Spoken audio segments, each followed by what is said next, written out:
মাখিৰ উপদ্ৰৱ আপোনালোকৰ ঘৰতো বহুত বেছি নেকি? যিহেতুকে আমাৰ ঘৰত কামবোৰ চলি আছে, সেইবাবে মাখি এইকেইদিন অকমান পৰিছে।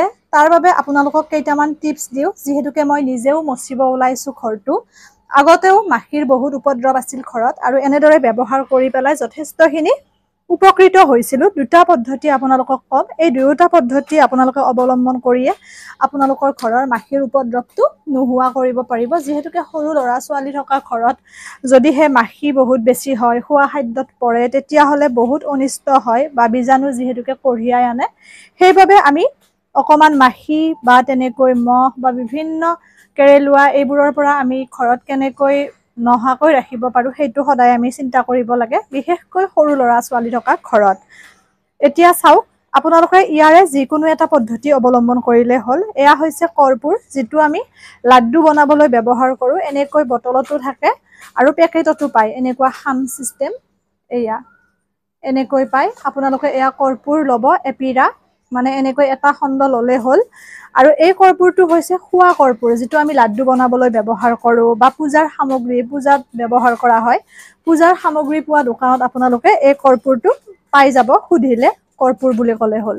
এয়া কৰ্পূৰ আপোনালোকে যদি অকমান লৈ পেলাই এয়া এনেকৈ এটা খণ্ড ল'লে হ'ল। বহুত ধুনীয়া গোন্ধ, আৰু এই গোন্ধটোত, কৰ্পূৰৰ গোন্ধত একেবাৰে মাখি নাহে। মাখি বুলি নহয়, বিভিন্ন কীট পতংগ নাহে ঘৰত।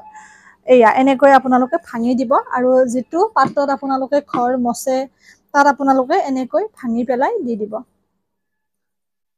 আৰু সেই পানীখিনিৰে আপোনালোকে ঘৰটো মচিব। বহুতে ফিনাইল বা ডেটলেৰে মচে যদিও মাখিটো কিন্তু অকমান সময়ৰ বাবেহে, যেতিয়া মচা যায় বা গোন্ধটো থকা সময়লৈহে মাখিটো নপৰে। কিন্তু যদি আপোনালোকে এনেকৈ কৰ্পূৰটো ব্যৱহাৰ কৰে, তেতিয়াহ'লে আপোনালোকৰ একেবাৰে দিনটোলৈ নিশ্চিন্ত। আৰু ৰেগুলাৰ যদি আপোনালোকে 2 দিন 3 দিন এনেকৈ কৰ্পূৰ দি পেলাই ঘৰটো মচে, তেতিয়াহ'লে মাখি একেবাৰে আপোনালোকৰ ঘৰত নপৰে, আৰু মাখিৰ উপদ্ৰৱৰ পৰা আপোনালোকে একেবাৰে হাত সাৰিব পাৰিব।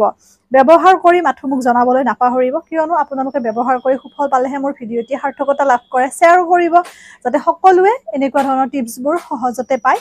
মই বহুতখিনি অধ্যয়ন কৰি নিজে ব্যৱহাৰ কৰিহে আপোনালোকলৈ ভিডিঅ' এটা আগবঢ়াই দিওঁ। এইটো হৈছে প্ৰথম পদ্ধতি, কৰ্পূৰ, মাখিৰ উপদ্ৰৱ আপোনালোকে নাইকিয়া কৰিব পৰা। আৰু এটা পদ্ধতি কম, যিটো যাৰ সহজলভ্য বা সহজতে পায়, সেইটো ব্যৱহাৰ কৰিব পাৰিব। এইটো হৈছে প্ৰথম উপায়।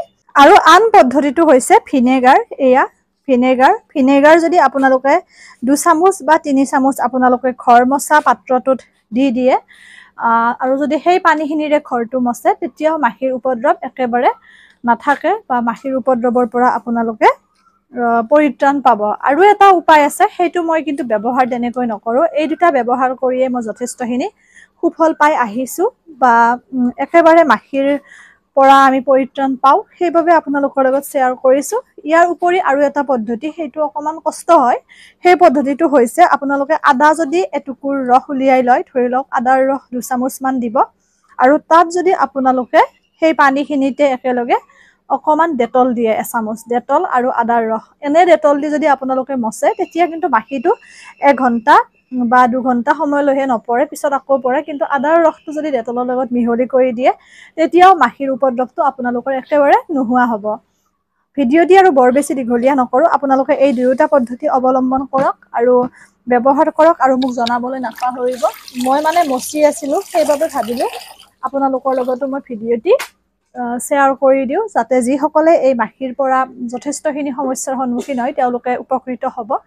এৰিছো আজিলে, পুনৰ নতুন ভিডিঅ' এটিৰে আপোনালোকক লগ পাম। সকলো ভালে থাকক, সুস্থ থাকক, হাঁহি থাকিব, আৰু এই পদ্ধতিকেইটা অৱলম্বন কৰি মোক কিন্তু জনাবলৈ নাপাহৰিব। আৰু কেনেকুৱা ধৰণৰ ভিডিঅ' আপোনালোকে মোৰ পৰা বিচাৰে, সেয়াও জনাব। যিহেতুকে মই ভিডিঅ'সমূহ কন্টেন্ট এটা লৈ পেলাই ভিডিঅ' বনাওঁ, এনে মানে মই ব্লগ ভিডিঅ' তেনেকৈ নবনাওঁ। দিনটোৰ পৰা কি কৰোঁ বা কি নকৰোঁ, তেনেকুৱা ভিডিঅ' এটা বনোৱা আগৰ পৰা নাছিলোঁ। সেইবাবে এটা কন্টেন্টৰ ওপৰত যাতে এজন হ'লেও উপকৃত হ'ব পাৰে, সেই মানসিকতাৰে ভিডিঅ'সমূহ বনাওঁ।